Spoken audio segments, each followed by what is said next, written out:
Hello everyone and welcome back to a new video.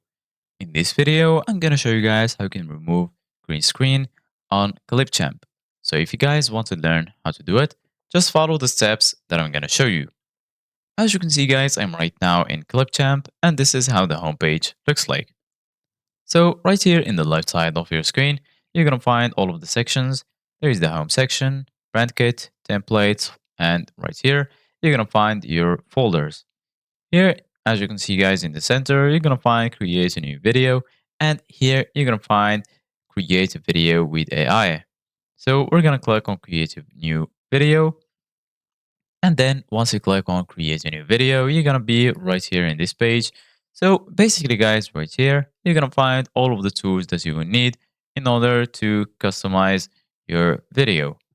So right now, firstly, you need to add your video. In order to do that, go ahead and click on import media, and then you can choose a video from your computer. So I'm going to add these two videos.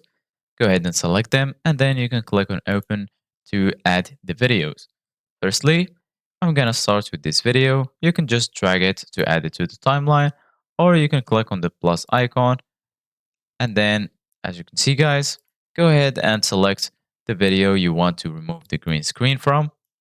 Then once you do that, go ahead and search here in the right side of your screen for effects. Go ahead and click on it. And then once you click on effect, as you can see guys right here in this list, go ahead and search for green screen filter. Once you find it, go ahead and click on it. And as you can see guys, this is how you can remove the green screen from any video on Clipchamp. So this is it guys for today's video. Thank you guys for watching. See you guys in the next video.